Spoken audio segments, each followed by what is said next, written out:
अज्ञानतिमिरान्धस्य ज्ञानाञ्जनशलाकया चक्षुरुन्मिलितं येन तस्मै श्रीगुरवे नमः।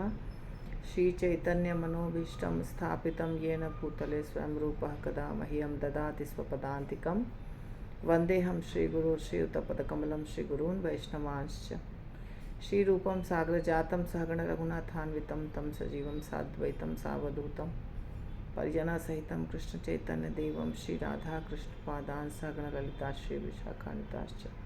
जय श्री कृष्ण चैतन्य प्रभु नित्यानंद श्री अद्वैत गदाधर शिवासादि गौर भक्तवृंद। हरे कृष्ण कृष्ण कृष्ण हरे हरे, हरे राम राम राम हरे हरे। श्री ईशोपनिषद मंत्र 10। तो इसके अंतिम 4-5 पैराग्राफ बचा हुआ है। जन सामान्य द्वारा अविद्या के अनुशीलन के फलस्वरूप संसार के विभिन्न भागों में राष्ट्रीयता और सांप्रदायिकता का विकास हुआ है। इसी भक्तिवेदांत स्वामी श्रील प्रभुपाद की जय। अच्छा, श्लोका पढ़ लूँ क्या?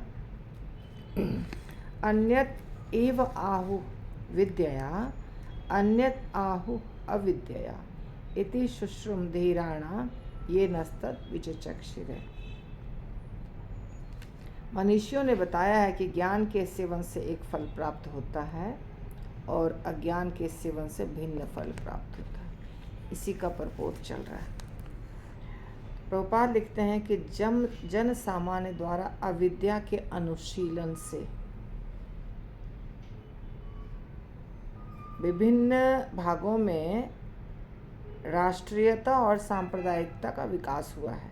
कोई भी यह नहीं सोचता कि यह पृथ्वी पदार्थ का एक छोटा सा पिंड है जो अन्य अनेक पिंडों के साथ साथ असीम अंतरिक्ष में तैर रहा है।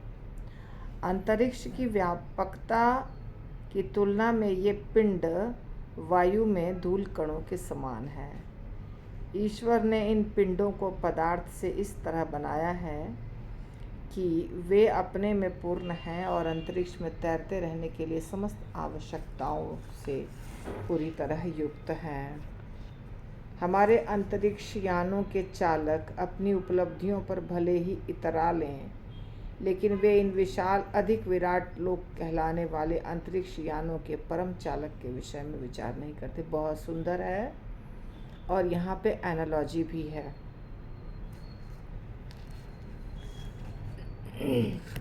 दुनिया में सारे लोग क्या कर रहे हैं कि बस बहुत छोटी सोच रखते हैं, कम दूर तक सोचते हैं। जैसे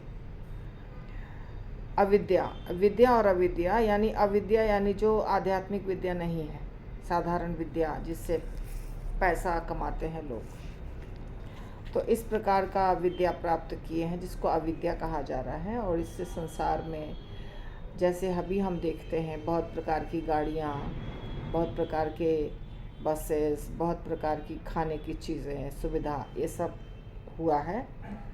और राष्ट्रीयता और सांप्रदायिकता, ये हमारा देश, ये हमारा समाज, ये हमारा धर्म, इस प्रकार का विकास भी हुआ है।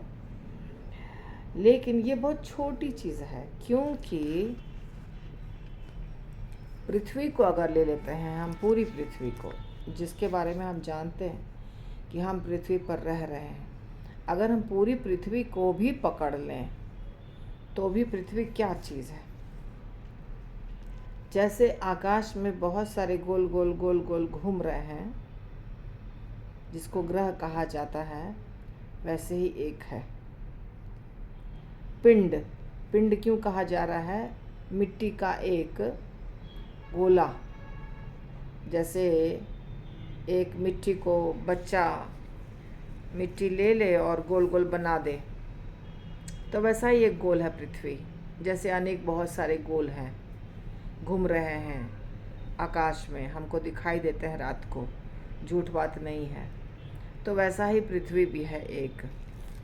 तो कह रहे हैं कि अंतरिक्ष में यानी आकाश में बहुत सारे गोल गोल गोल गोल पदार्थ घूम रहे हैं, तो वैसे पृथ्वी भी घूम रही है, उसमें से एक है। तो अगर हम थोड़ा लार्ज स्केल पर सोचें तो हमको पता चलेगा कि हवा में धूल का एक कण है, उसके ही समान पृथ्वी है।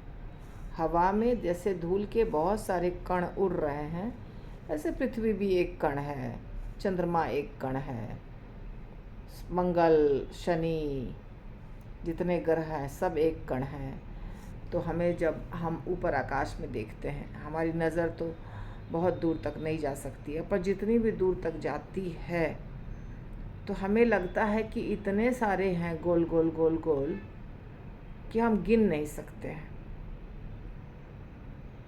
तो ऐसा नहीं है कि 100 है या 1000 है या 5000 है, ऐसा नहीं है, काउंटलेस है। तो क्या बड़ी बात है, उसी में से एक पृथ्वी भी है।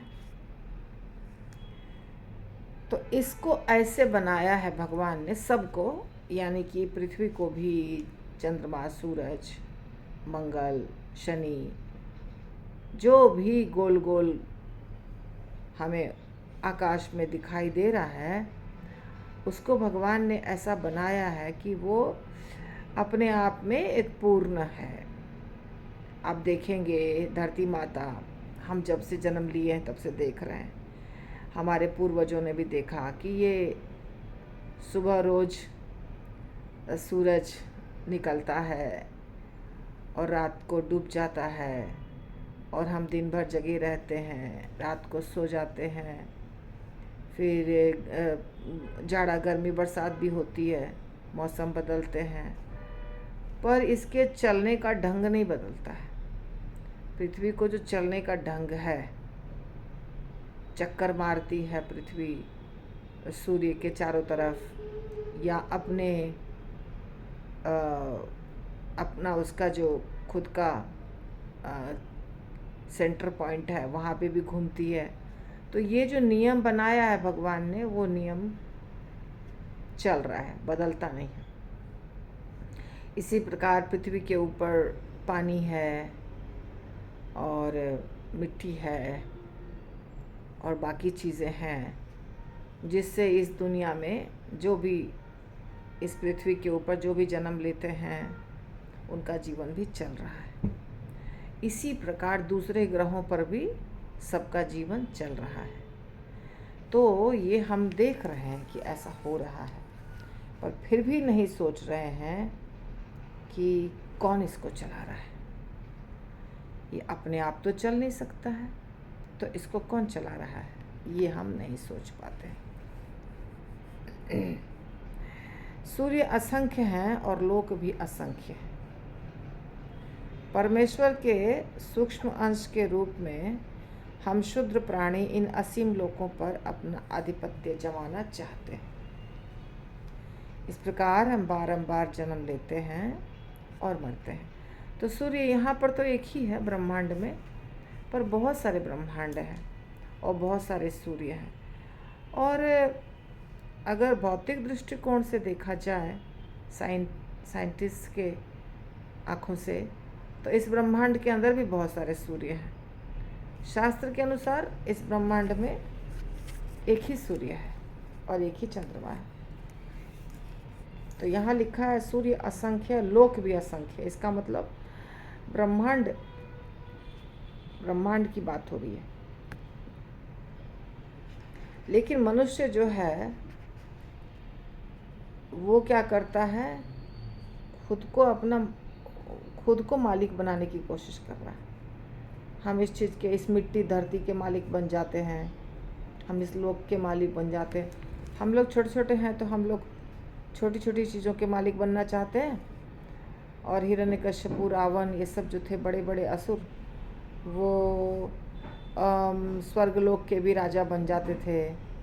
वहाँ पे भी चढ़ाई करके उनको भी घर से बाहर निकाल के खुद अपना झंडा गाड़ दिया वहाँ जाके। तो मालिक बनना चाह रहे हैं सब, सारी जितनी संपत्ति है सबका मालिक मैं अकेले। और बार बार जन्म लेते हैं, बार बार मरते हैं और अधिकार जमाना चाहते हैं। और फिर बुढ़ापा, बीमारी इत्यादि भी होती है साथ साथ में, उससे भी परेशान रहते हैं। तो कलयुग में उम्र घटते घटते 100 साल की हो गई है। कलयुग के पहले वाले युग में, द्वापर में, उम्र थी 1000 साल की। एक व्यक्ति की एवरेज एज 1000 साल। द्वापर में, त्रेता में 10,000 साल और सत्य युग में 1,00,000 साल। अभी 100 साल, यानी कि 90% घट जाता है। एक युग के बीतने पे 90% उम्र घट जा रही है। और यद्यपि यह धीरे धीरे घटकर 20-30 तक पहुंच रही है, तो बहुत सारे लोग हैं जिनकी मृत्यु बहुत कम में हो जा रही है।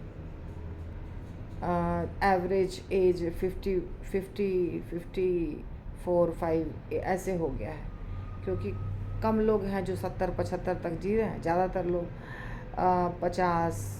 50 के भी नीचे या 50-60 के बीच में ऐसे गुजर जा रहे हैं। थोड़ी और उम्र बीतेगी तो, मतलब थोड़ा समय बीतेगा तो शायद और भी घट जाए। खान पान ढंग सब बदल गया है, जीने का ढंग बदल गया है। इसलिए क्या लिख रहे हैं प्रभुपाद, धीरे धीरे घटकर 20-30 तक पहुंच रही है। भला हो अविद्या की संस्कृति का मूर्ख लोगों ने इन लोगों के भीतर अपने अपने राष्ट्र बना रखे हैं, जिससे वे कुछ वर्षों तक अधिक प्रभावी ढंग से इंद्रिय भोग कर सकें। मतलब अपना अपना देश, ये ऑस्ट्रेलिया, ये अमेरिका, ये इंडिया, ऐसे देश को बनाया है और अपने हिसाब से चल रहे हैं ताकि इंद्रिय भोग कर सके। ऐसे मूर्ख लोग अनेक राष्ट्रीय हदबंदी तैयार करने की विविध योजनाएं बना रहे हैं। अंततोगत्वा यह अनंत हास्यास्पद है, अत्यंत हास्यास्पद है। यानी कि असली निर्माण करने वाला कौन है, असली दुनिया को बनाने वाला कौन है, उसको सोच नहीं रहे, उसके बारे में सोच नहीं रहे थोड़ा भी। और जो है ज़मीन, उसको बांट बांट के हमारा देश, हमारा घर, हमारा राज्य, ये कर रहे हैं। इस कार्य के लिए प्रत्येक राष्ट्र अन्य राष्ट्रों के लिए सरदर्द बना हुआ है। लड़ाई हो रही है। राष्ट्र की 50% से अधिक शक्ति सुरक्षा साधनों में लगी होने के कारण व्यर्थ जाती है। कोई ज्ञान के अनुशीलन की परवाह नहीं करता। फिर भी लोगों को भौतिक तथा आध्यात्मिक ज्ञान में उन्नति करने का झूठा गर्व है। चूँकि एक देश दूसरे देश के साथ दुश्मनी रखता है, तो बॉर्डर जो होता है दोनों देश के बीच का बॉर्डर, वहाँ पे बहुत सिक्योरिटी फोर्स रहता है, लगी रहती है, डिफेंस। जैसे पाकिस्तान ने करोड़ों रुपए लगा के रखे हैं कि पाकिस्तान और इंडिया के बॉर्डर के बीच में कुछ प्रॉब्लम ना हो जाए, तो पाकिस्तान ने बहुत खर्चा करके रखा है डिफेंस पे। इंडिया ने भी खर्चा किया है, पाकिस्तान वाले घुस नहीं जाएं। चाइना ने भी खर्चा किया है। तो ऐसे खर्चा करते हैं। तो खर्च करने के कारण क्या होता है कि अब वो पैसा तो हम ही लोगों का, हमारा टैक्स काट के ही सरकार लेती है ना। सरकार के पास पैसा कहाँ से आता है? साधारण जनता जो कमाती है उससे हर साल टैक्स वसूल करती है सरकार, और नौकरी वाले लोगों से, और फिर इनकम टैक्स और जीएसटी भी एक नया चीज़ चालू हुआ है, वो भी टैक्स ही है। तो ऐसे सबसे टैक्स लेती है सरकार। हम जो सामान खरीदते हैं कोई भी, उस पे जीएसटी लगता है 18%, वो भी सरकार लेती है। सारा हम ही लोगों का पैसा लेती है और उसको खर्च करती है डिफेंस में, बहुत चीज़ों में। डिफेंस में बहुत ज़्यादा खर्च होता है, यानी कि सुरक्षा में, देश की सुरक्षा। तो ये मूर्खता के कारण है। अगर हर व्यक्ति भगवान का भक्त बन जाए तो इतना पैसा खर्च करने की ज़रूरत नहीं है, क्योंकि ज्ञान हो जाएगा सबको। आज मैंने प्रभुपाद का गुरु महाराज का एक कोट डाला है, जिसमें गुरु महाराज कह रहे हैं, बिना तत्व ज्ञान के कोई भगवत धाम नहीं जाएगा। तत्व ज्ञान अति आवश्यक है, और भाव के आधार पर जो भक्ति कर रहे हैं उससे भगवत धाम आप नहीं जाएंगे। स्पष्ट रूप से गुरु महाराज ने कहा है, इसलिए मैंने उसको फॉरवर्ड कर दिया। तो स्थिति ऐसी है, परंतु लोगों को लगता है कि हम बहुत उन्नत हैं, हमें बहुत ज्ञान है, हम भौतिक ज्ञान भी बहुत प्राप्त कर चुके हैं और आध्यात्मिक ज्ञान भी बहुत प्राप्त कर चुके हैं, ऐसा लोगों को लगता है। गलतफहमी है। श्री ईशोपनिषद इस प्रकार की दोषपूर्ण शिक्षा से हमें सचेत करती है और भगवत गीता असली ज्ञान के विकास हेतु उपदेश देती है। कभी कभी मैं सोचती हूँ, बहुत बार सोचती हूँ कि हम जो भी कार्य कर रहे हैं, धन के यानी धन की सुरक्षा, या यहाँ पे जो भी कर रहे हैं, घर सजा रहे हैं, संवार रहे हैं, अच्छे कपड़े पहन रहे हैं, देश के लिए, समाज के लिए, घर के लिए, परिवार के लिए जो भी कार्य कर रहे हैं, वो सब तो बर्बाद हो जाएगा। सिर्फ एक ही चीज़ रहेगी, हमने अपना खुद का क्या किया, विकास या बर्बाद किया, उसके आधार पर ही अगला जन्म मिलेगा। अगर हमारी उन्नति नहीं हुई, मेरी उन्नति नहीं हुई आध्यात्मिक रूप से, तो मैंने अपना समय बर्बाद कर दिया, कुछ फर्क नहीं पड़ेगा बाकी चीज़ों से।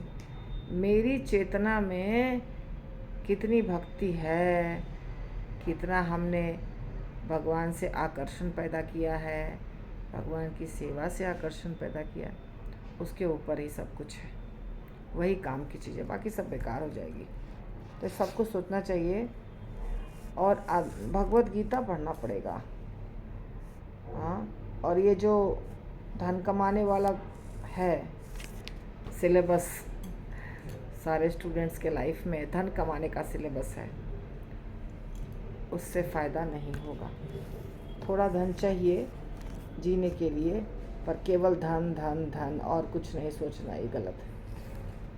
इस मंत्र में इसका संकेत है कि विद्या के उपदेश धीर से लेना चाहिए, है ना। धीर वह है जो भौतिक मोह से विचलित नहीं होता, जिसको आध्यात्मिक ज्ञान है, और आध्यात्मिक ज्ञान कितना आगे बढ़ा हुआ है उसके जीवन में, उसके ऊपर वो व्यक्ति धीर या अधीर होता है। धीर यानी भौतिक चीज़ों से विचलित नहीं होता है।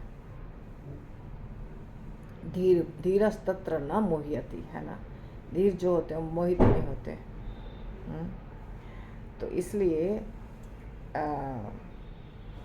धीर जो है उनसे शिक्षा लेनी चाहिए। पूर्ण रूपेण आध्यात्मिक साक्षात्कार के बिना कोई भी व्यक्ति अविचलित नहीं रह सकता। साक्षात्कार होने पर वह न तो किसी वस्तु की इच्छा करता है, न शोक करता है। ब्रह्मभूत प्रसन्नात्मा न सोचती न कांक्षति। धीर अनुभव करता है कि भौतिक संपर्क से भाग्यवश उसने जो भौतिक देह तथा मन प्राप्त किए वो सब बाहरी तत्व है, अतएव वह इस बुरे सौदे का अच्छा उपयोग करता है। तो हमको जो भी प्राप्त हुआ है, शरीर है, घर है, परिवार है, जो भी प्राप्त हुआ है उसका हमको उपयोग करना चाहिए, ताकि हमारा जीवन आगे बढ़ सके, यानी आध्यात्मिक रूप से हम अपने जीवन को आगे बढ़ा सके। चाहे हमें कोई भी शरीर प्राप्त हुआ हो, उसका उपयोग यदि हमने अपने उन्नति के लिए किया तब तो शरीर का उपयोग हुआ, नहीं तो समय बर्बाद हुआ सिर्फ, और कुछ नहीं हुआ। तो ईशोपनिषद में इतना ही आज। हरे कृष्णा। श्रील प्रभुपाद की जय।